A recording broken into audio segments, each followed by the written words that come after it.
Olá, sejam todos bem-vindos e bem-vindas. A entrevistada de hoje é formada em jornalismo pela Universidade Newton Lins, trabalhou como repórter telejornal desde 1992, depois atuou como repórter e apresentadora de um programa televisivo durante 11 anos e na política iniciou a trajetória em 2004, quando foi eleita vereadora em Manaus, sendo reeleita 4 anos depois para o mesmo cargo. Em janeiro de 2018 foi nomeada secretária executiva de Cidadania do governo do estado do Amazonas, um novo desafio. E no início de 2019 retornou à Câmara Municipal de Manaus para também cumprir o resto de um mandato de vereador.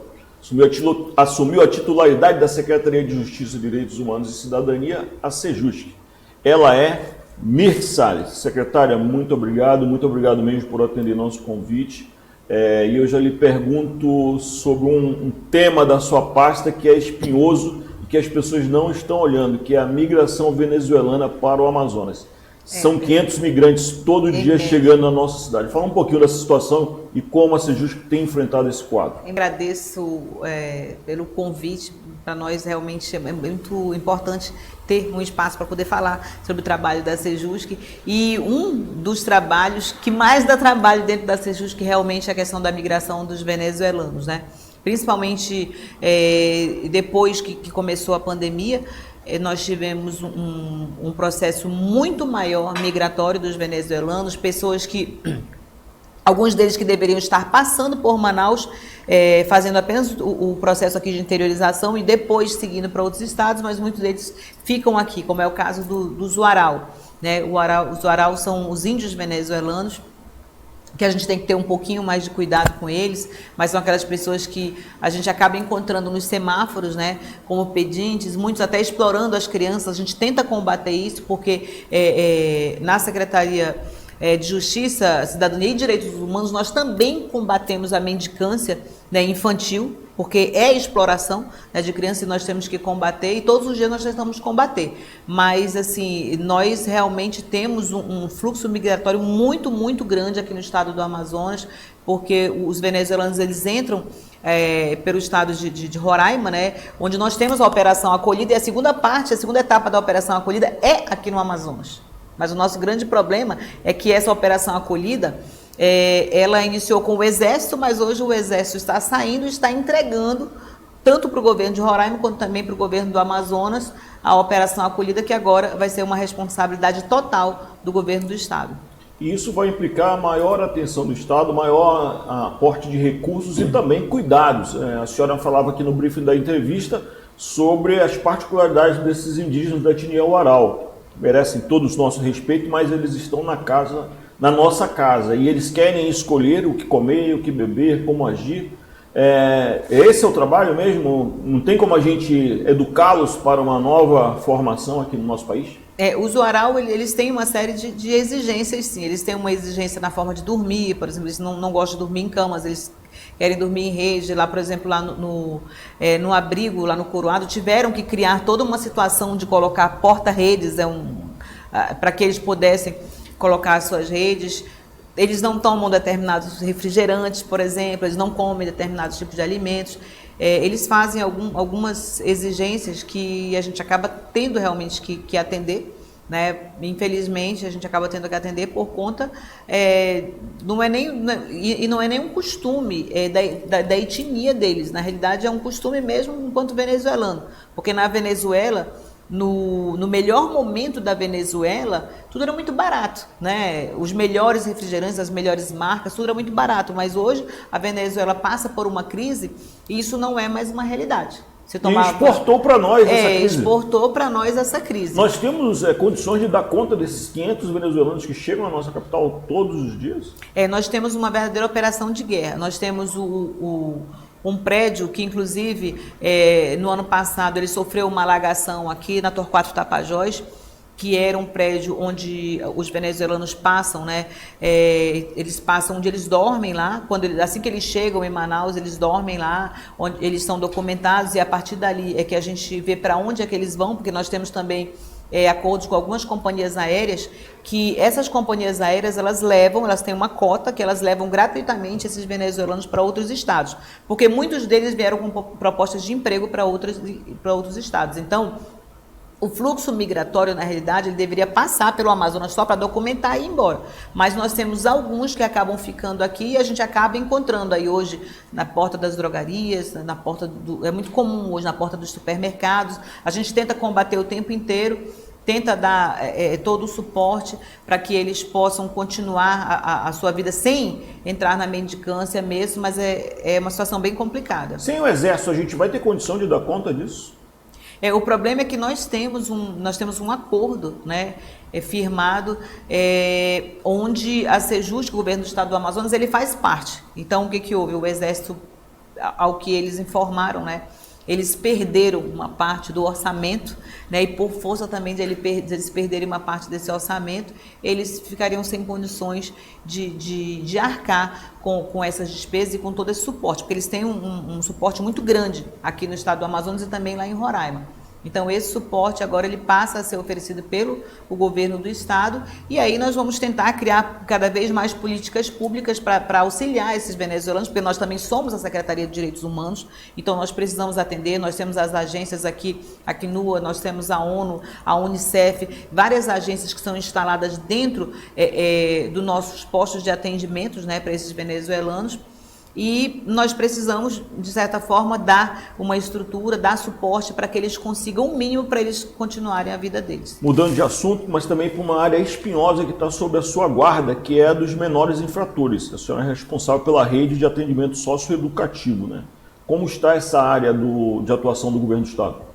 Olha, hoje o sistema socioeducativo, a gente costuma dizer que ele vive em céu de brigadeiro. Graças a Deus nós temos hoje a menor taxa de reincidência dos nossos adolescentes. O que nós fazemos hoje com eles? Nós trabalhamos verdadeiramente a ressocialização. Nós enchemos eles de cursos. Nós temos hoje uma das melhores escolas dentro do sistema socioeducativo, que é a Escola Josefina de Mello, que inclusive nós dobramos a capacidade dessa escola esse ano. A SEDUC implantou lá um sistema de aulas, né, onde nós trabalhamos o nivelamento. Antes nós tínhamos 5 salas de aulas e ficavam misturados alguns alunos, e agora nós temos 10 salas de aula. Nós fizemos todo o nivelamento, separado por turma, separado por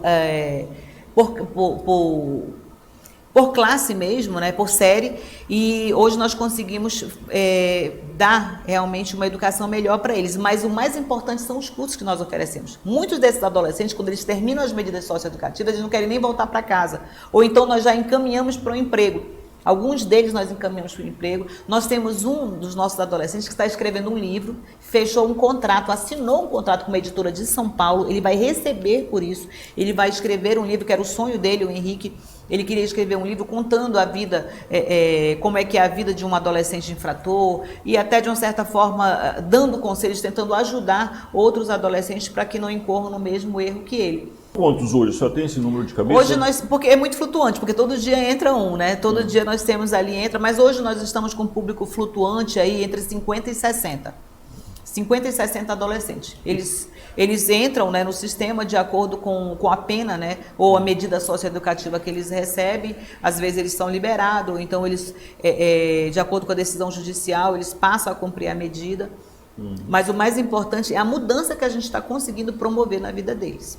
Uma outra área de bastante trabalho que a senhora tem sob sua responsabilidade são a dos PACs, né? E o governo pretende inaugurar um novo PAC, mas há um problema nessa área, que é a da identificação.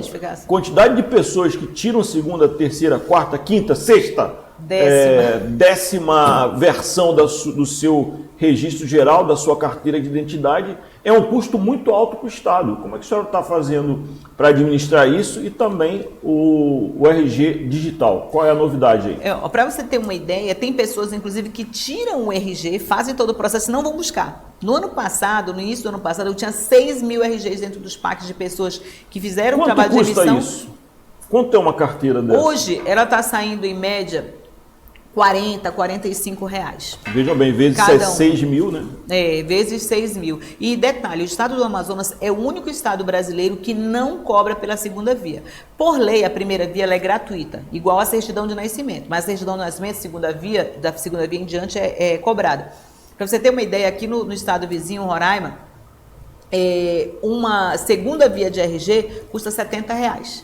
A terceira via, como ela vai dar mais trabalho, eu acho que talvez até para educar a pessoa e meio que punir, porque ela já está na terceira via, ela é mais cara. Ela custa quase R$200. E assim sucessivamente. Quanto mais RG você tira, mais você paga.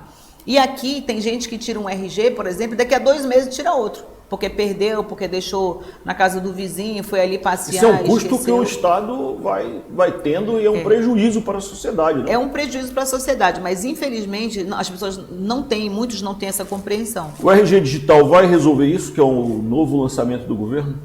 O RG Digital será lançado brevemente pelo governador Wilson Lima.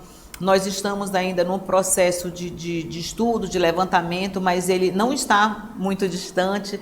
Se Deus quiser, em breve nós vamos ter. E com esse processo do RG Digital, nós vamos acelerar a emissão de documentos, que dura hoje, em média, 30 dias uma segunda via. Mas com o RG Digital, esse documento ele vai demorar até 10 dias para ele ser entregue para a população. E ele vai ter 2 versões. Ele vai ter uma versão em papel e vai ter uma versão também, aquela versão do card, né? Que esse card ele já vem com chip, ele é muito mais moderno, né? Para que a pessoa possa, inclusive, inserir outros documentos. Mas o mais importante é que não vai ter mais aquele borra-dedo, vai ser tudo por biometria. E quando se coleta a biometria, essa biometria já vai ficar no sistema do Instituto de Identificação, diferente do que existe hoje, porque nós temos mais de 3 milhões de prontuários dentro do Instituto de Identificação, eles são físicos, né? E vai ser um novo tempo na identificação do estado do Amazonas, a digitalização de todo esse processo. Esses 3 milhões, como é que é isso? É em pastinha, documento, papel? São pastas. Imagino que deve ser um arquivo. No nome de cada cidadão. Se eu quiser, por exemplo, se eu precisar tirar a minha segunda via de RG, vai ter que procurar lá pelo meu número, pelo meu nome, vai pegar na pastinha, e tem uma pastinha aqui bonitinha. Tem até, desde a primeira via que eu tirei lá, tem a cópia da primeira certidão, aí tem que atualizar o endereço, né, tem que fazer o processo de atualização. E todas as vezes que a pessoa vai tirar o documento, aí ela tem que colocar o dedo lá, tem que borrar dedo, porque senão, imagina só, uma pessoa chega para se identificar e ela se faz passar por outra, né? Então, não pode. O processo de identificação, ele é complicado e delicado. É isso que as pessoas não entendem. Ah, mas demora para sair o RG. Sim. Precisa de um trabalho de um perito. Outro dia, nós tivemos um chamado de uma mãe que não estava conseguindo o atestado de óbito para o filho dela. Por quê? Porque ele nunca tinha tirado um RG, mas ele tinha 17 anos de idade. Teve que se fazer primeiro o processo de identificação para poder liberar o corpo, porque senão, como é que você vai liberar o corpo? Como é que eu vou provar que aquela pessoa é aquela? É através da digital. É a única forma de fazer isso através da digital, ou então um processo mais delicado ainda, que é o exame de DNA. E a gente falava aqui sobre essa tragédia que aconteceu em Petrópolis, estão uma série de pessoas desaparecidas, sem documentos, e a identificação delas vai durar em torno de 60 dias, né, o que se estima lá no Rio de Janeiro. Exatamente por conta desse cuidado de estamos enterrando a pessoa certa? Exatamente. Imagina só, se você enterra uma pessoa e não é ela, de repente na correria você não identifica. Então é preciso fazer análise, os peritos precisam fazer análise, precisam fazer a coleta da identificação para poder, das digitais, para poder atestar que é aquela pessoa, porque senão você acaba causando um transtorno muito grande para a família que já está sofrida, né? Imagina enterrar um ente que não é o seu. A secretária, como eu disse no começo, na abertura, ela tem uma trajetória política bem conhecida na cidade e no nosso estado, né? Ele pergunta, a senhora vai às urnas esse ano, vai sair agora em abril para disputar a eleição para deputado estadual ou deputado federal? Não, eu acabei de vir de um processo, né? Fui candidata a vereadora na última eleição agora, então assim, foi final do ano passado, está muito recente ainda, né? Então assim, eu não vou realmente, aliás, no final do ano passado, já passou tão rápido por conta da pandemia, né? 2020, né? Parece que foi ontem, meu Deus, está muito rápido. A pandemia acelerou um pouquinho. Mas assim, eu acabo de vir de um processo eleitoral e eu não pretendo mesmo, né, ser candidata. Eu não sei futuramente, mais para frente, quem sabe daqui a 2 anos, mas agora não. Agora eu tenho um compromisso com o governador Wilson Lima, que é de dar uma acelerada na Sejusc, que eu acho que eu tenho conseguido fazer isso. Eu completei 1 ano, estou com 1 ano e 10 meses, 1 ano e 1 mês, né, 13 meses, né, de Sejusc. Então, assim, eu já consegui agilizar muita coisa lá, e o meu compromisso é modernizar a Sejusc, modernizar os parques e realizar um trabalho lá até o final do ano. Qual é o orçamento da Sejusc? A Sejusc tem um orçamento, até o ano passado nós tínhamos um orçamento de 42 milhões, mas por força da modernização dos parques a gente teve que aumentar bastante. Nós tivemos, e por conta da pandemia, né, nós tivemos que fazer alguns ajustes e a gente acabou aumentando bastante esse quantitativo, mas porque, por exemplo, os próprios venezuelanos eles acaba precisando de muito apoio para eles, porque cada dia chega muito mais. Nós tivemos situações emergenciais, como, por exemplo, a montagem do abrigo não estava no nosso orçamento, tivemos que abrir um orçamento extra para a montagem do abrigo para pessoas em situação de rua, em plena pandemia, para tirá-los das ruas e aí evitar que essas pessoas estivessem morrendo aí ao relento. O governador determinou que nós montássemos um abrigo, então nós montamos um abrigo que funcionou por quase 8 meses, né, até que a pandemia melhorasse. Então a pandemia trouxe muitas despesas fora do nosso orçamento, e a gente está aumentando hoje esse orçamento para que a gente possa não só fazer o processo de modernização dos parques, mas também trabalhar com a questão da pessoa com deficiência, dos menores, dos idosos, que também são um tema da Sejusc. Mas eu quero explorar ainda um pouco essa sua experiência política. Nós vamos ter uma eleição muito parelha, temos um governador no cargo, 2 ex-governadores aí ensaiando candidaturas. Como é que a senhora está vendo esse quadro? O governador Wilson Lima está bem na fita? Eu acho que o governador Wilson Lima está muito bem. Ele, como ele sempre diz, ele enfrentou 3 crises, não foi só uma, 3 crises que nenhum governador, isso é fato, que nenhum governador enfrentou. A pandemia, nós tivemos a 3ª crise da pandemia agora, nós tivemos a maior enchente da história, não sabemos ainda se vamos ter uma outra, né? Havia uma previsão de que nós teríamos aí essa enchente. Eu que estou ali dentro hoje do governo, eu posso afirmar que não foi fácil, não está sendo fácil a gente tentar conduzir. Dentro da Sejusc mesmo, a gente precisa prestar um serviço para o idoso, precisa emitir RG, mas aí a pandemia segura a gente. Então não tem sido fácil, mas ele tem conseguido trabalhar apesar da pandemia. Eu acho que ele está fazendo um grande trabalho, muitas conquistas até que antes não se conseguiu. Por exemplo, a M070. A M070 passaram-se 4 governadores, não desmerecendo aqui ninguém, mas ele foi lá e disse: eu vou terminar, e terminou. Hoje, por exemplo, a conquista do passe estudantil. O passe livre estudantil, eu me lembro quando eu era vereadora, eu enfrentei os estudantes jogando tomate na gente, fazendo manifestação, querendo quebrar a Câmara. Então, assim, eu penso que ele tem conseguido grandes conquistas para o estado do Amazonas. E aí a gente tem que esperar o que o povo vai dizer, né? Porque a gente costuma dizer, né, que a cabeça do povo também às vezes é igual a cabeça de juiz. A gente nunca sabe o que vai sair de lá de dentro, né? Toda eleição é uma eleição. Eu costumo dizer que eleição não é nomeação. Porque nomeação você diz, não, fulano vai ficar, ele vai ser escolhido agora como uma lista tríplice, eu vou escolher esses nomes aqui agora e esse aqui que vai ser o novo governador do Amazonas. Não, é eleição.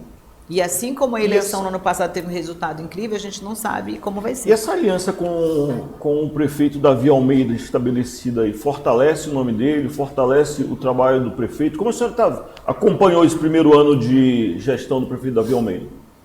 Eu acho que fortalece bastante. São 2 nomes jovens, né? São 2 pessoas. O prefeito Davi Almeida... A senhora foi vereadora e viu governadores e prefeitos desunidos, né? Exatamente. O prefeito Davi Almeida, ele é jovem no executivo, né? E não no legislativo. Ele tem uma experiência aí no legislativo, mas ele entrou com toda a força, com toda aquela... O prefeito Davi, ele é acelerado, né? Ele é acelerado, e eu acho que o que deu muito liga entre os dois é que os dois são acelerados. Os dois gostam de acordar de madrugada, os dois eles têm um ritmo maluco, alucinado, assim, de trabalho, que a gente tem que correr atrás deles, tem que realmente acompanhar. Então, eu acho que essa união dos dois fortaleceu muito. e para ambos, sabe? Porque existe uma proposta, né, de não só na prefeitura, mas do governo do estado do Amazonas, de se dar uma cara nova para a cidade, para o estado, uma cara mais jovem, mais dinâmica e tal. E eu acho que eles têm conseguido. Eu acho que essa aliança com o prefeito Davi Almeida é muito importante. Secretária Mirthe Salles, muito obrigado mesmo pela sua participação aqui no Real Time 1 Entrevista. Valeu. Olha, eu que agradeço mais uma vez e fico à disposição. Assim que vocês quiserem, né, mais informações, quando necessitarem, nós estaremos aqui. E as portas da Sejusc, as portas do governo do estado do Amazonas estão abertas, porque eu acho que informar é muito importante para a população. O processo de transparência para a política é fundamental. Não se espera nada diferente de uma colega jornalista, né? Mas é isso, muito obrigado mesmo. E você que nos acompanha, muito obrigado também pela sua audiência. Se você gostou dessa entrevista, curta. Se gostou mais ainda, curta, compartilhe, deixe seu recado aí no nosso chat, isso é muito importante. Faça suas críticas, acompanhe nas nossas redes sociais, no Facebook, no TikTok, no Twitter e também no Instagram. E até uma próxima oportunidade.